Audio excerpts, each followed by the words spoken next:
Permettez-moi de vous poser une question indiscrète. Fermez les yeux un instant. Pensez à cette personne. Vous savez exactement de qui je parle. Celle dont le souvenir vous surprend à des heures impossibles. Celle dont le simple prénom provoque en vous quelque chose d'inexplicable. Maintenant, soyons honnêtes. Était-ce sa perfection qui vous a bouleversé, sa situation sociale, son apparence impeccable? Bien sûr que non. C'était autre chose. Quelque chose d'insaisissable. Une qualité qui échappe à toute définition rationnelle et qui parle directement à cette part primitive de nous-mêmes que nous préférons ignorer. Voilà le paradoxe fascinant. L'attraction ne réside pas dans ce que nous faisons, mais dans ce que nous sommes. Ou plutôt, dans ce que nous osons être. Les magazines vous vendent des recettes. Soyez plus douce. Soyez moins exigeante. Souriez davantage. Parlez moins. Comme si l'être humain pouvait se réduire à une liste d'ingrédients. Mais observez les femmes véritablement fascinantes, celles dont on se souvient, celles qui hantent les mémoires. Elles ne suivent aucun manuel. Elles n'imitent personne. Elles existent, tout simplement, avec cette sorte d'audace tranquille qui rend toute imitation impossible. Ce que je vais partager aujourd'hui n'est pas une formule. Les Français ont toujours su que l'amour se moque des formules. C'est plutôt une invitation à comprendre certaines dynamiques, 5 éléments si vous voulez, que j'ai observées chez les femmes qui créent cette attraction magnétique presque malgré elles. Parce que voici ce que des années d'observation m'ont appris. La femme que tout le monde désire n'est jamais celle qui court après l'amour. C'est celle dont la simple présence crée un vide que les autres ressentent le besoin urgent de combler. Êtes-vous curieuse de découvrir comment? Alors, explorons ensemble. Premier élément, l'art de la résonance émotionnelle. Le premier élément, et peut-être le plus subtil, c'est cette capacité rare de percevoir et d'ajuster son énergie. Non pas de la manière artificielle dont on nous l'enseigne, cette hypervigilance épuisante, mais plutôt comme une forme d'intelligence émotionnelle instinctive. Pensez à la musique. Une symphonie sans nuance, jouée du début à la fin au même volume, à la même intensité, devient vite insupportable. Ce qui nous captive, c'est le contraste, les silences entre les notes, les crescendos inattendus, cette respiration naturelle qui rend la mélodie vivante. C'est exactement cela, la résonance émotionnelle. C'est savoir intuitivement quand offrir le silence et quand apporter la légèreté. Quand s'approcher et quand créer de l'espace. Quand quelqu'un a besoin de solitude et quand il aspire secrètement à la connexion. Imaginez cette scène très ordinaire en apparence. Il rentre après une journée particulièrement difficile. Vous le voyez, les épaules tendues, le regard ailleurs, cette fatigue qui va au-delà du physique. À ce moment précis, 2 chemins s'offrent à vous. Le premier, vous l'accueillez avec un flot de questions. Alors, cette journée, tu as pu parler à ton supérieur? Et ce dossier urgent? Pourquoi tu as cet air? Question légitime, certes. Mais qui arrive au pire moment? Il se ferme, se retire. Non par méchanceté, mais simplement parce qu'il n'a pas la capacité émotionnelle de gérer votre énergie en plus de la sienne. Le second chemin plus subtil, vous lisez la situation. Vous lui offrez ces 21 minutes de silence dont il a besoin sans le savoir. Vous le laissez décompresser à son rythme. Et puis, quand vous sentez, presque physiquement, que quelque chose en lui se détend, alors seulement vous apportez votre présence. Peut-être une légère plaisanterie. Peut-être juste vous asseoir à ses côtés. Peut-être simplement ce silence partagé qui dit tout. Cette seconde approche crée quelque chose de précieux, un rythme émotionnel harmonieux. Parce qu'à cet instant, vous ne demandez rien. Vous ne poussez rien.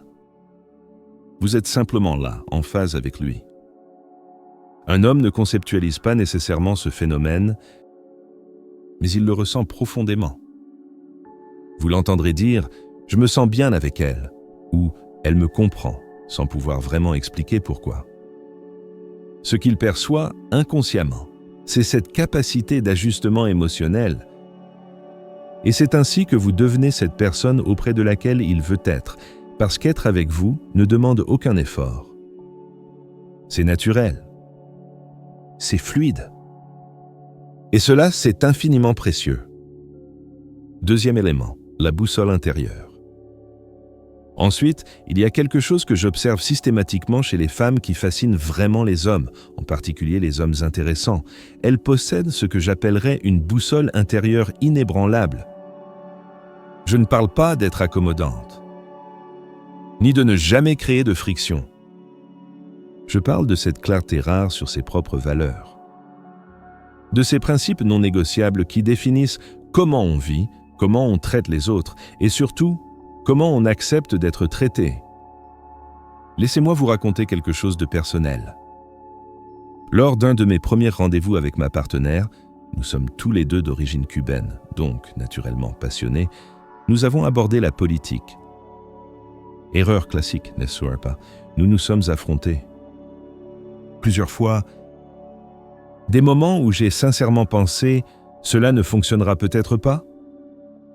Mais ironiquement, au lieu d'être rebuté, j'ai ressenti quelque chose de différent. Cette femme a une colonne vertébrale. Elle ne va pas simplement acquiescer pour me rassurer. Elle me confronte. Elle me fait réfléchir.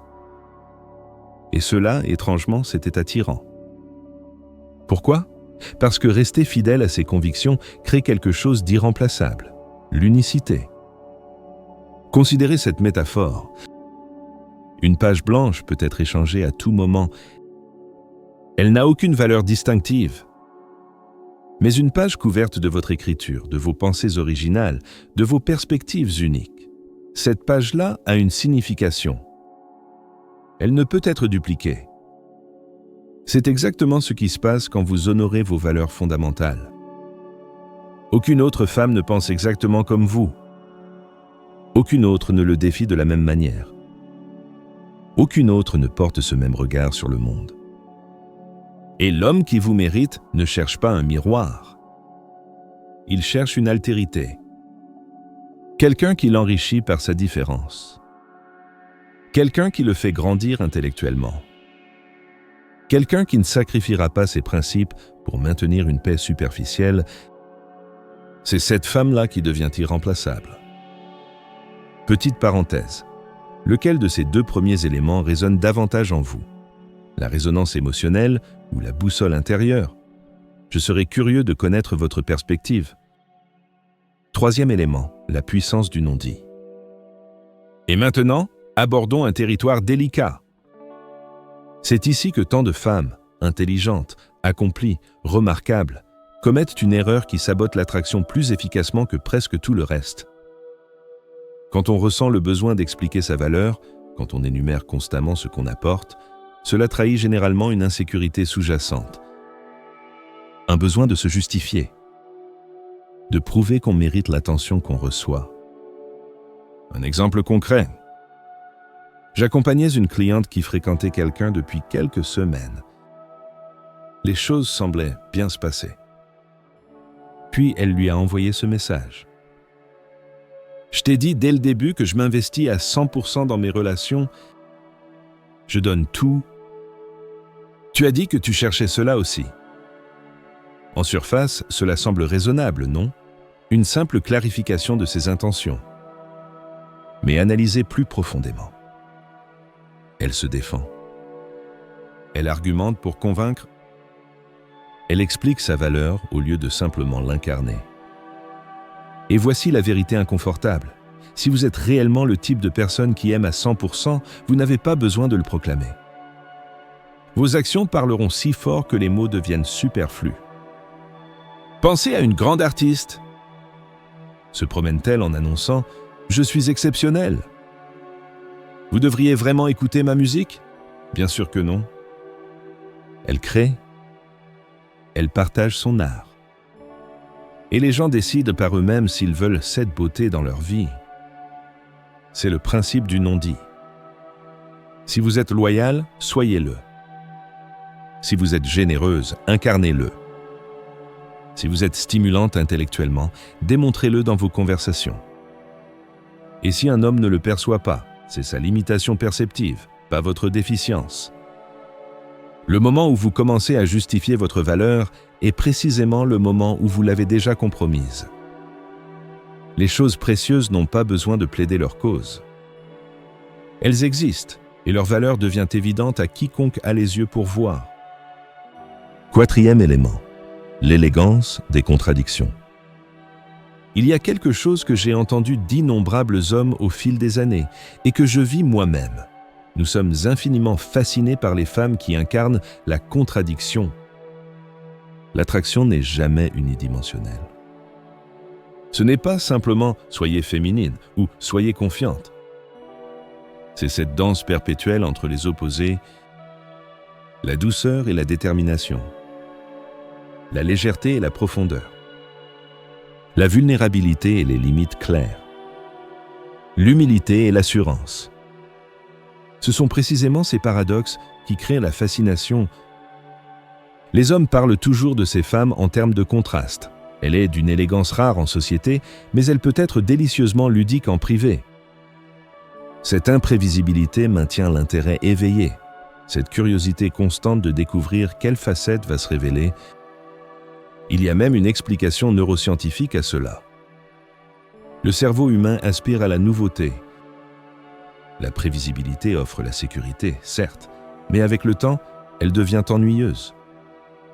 Le contraste, lui, crée la surprise, et la surprise active la dopamine, ce neurotransmetteur lié au plaisir et au désir. J'ai étudié des couples mariés depuis des décennies, toujours profondément amoureux. Leur point commun, ils se connaissent intimement, oui. Mais ils continuent de se surprendre mutuellement. Ils apportent constamment de la nouveauté dans leur relation.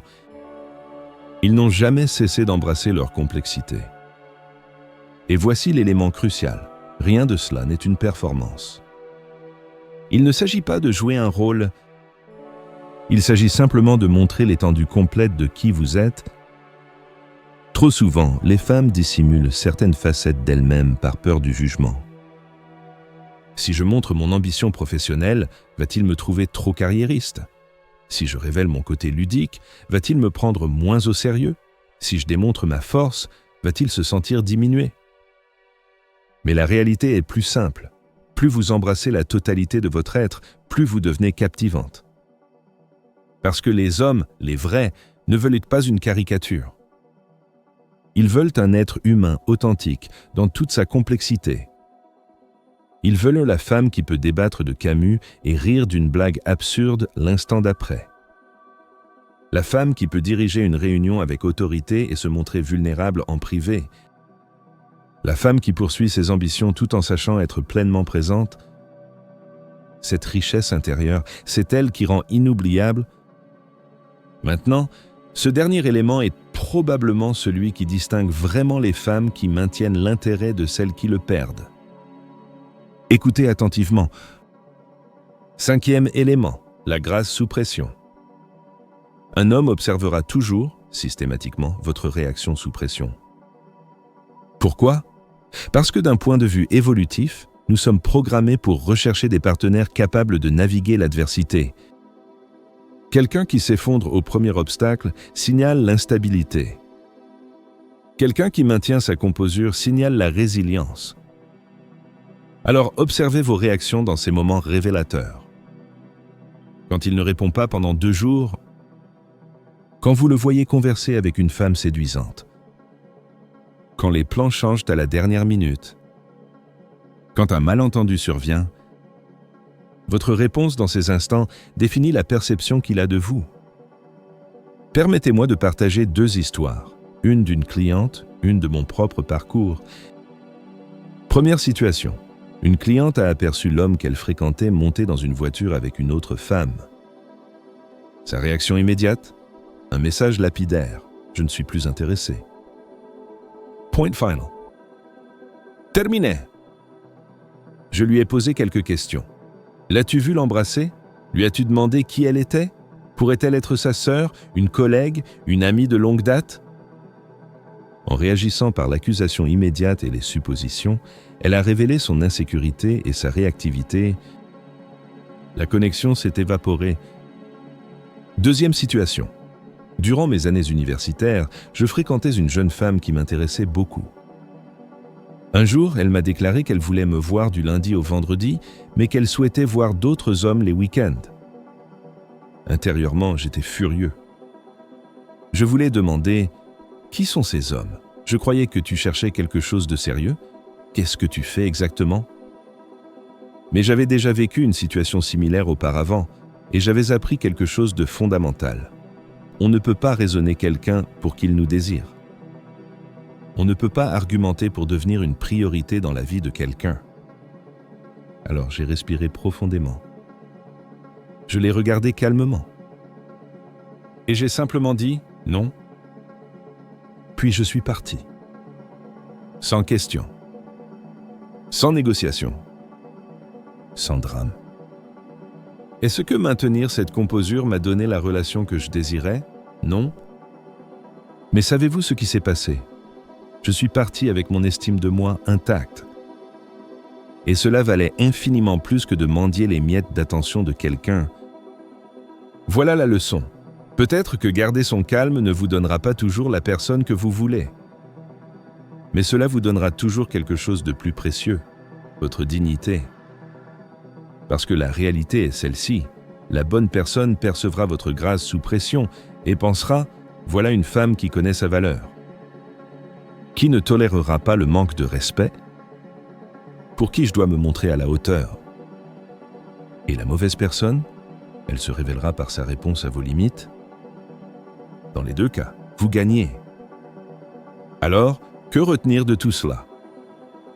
L'attraction véritable naît au moment précis où l'on cesse de la chercher. C'est le paradoxe fondamental que personne ne vous explique. Ces 5 éléments, la résonance émotionnelle, la boussole intérieure, la puissance du non-dit, l'élégance des contradictions, la grâce sous pression, ne sont pas des techniques à appliquer. Ce sont plutôt les manifestations naturelles d'une femme qui a choisi de s'appartenir plutôt que d'appartenir aux attentes des autres. Car la femme véritablement magnétique ne se construit pas artificiellement.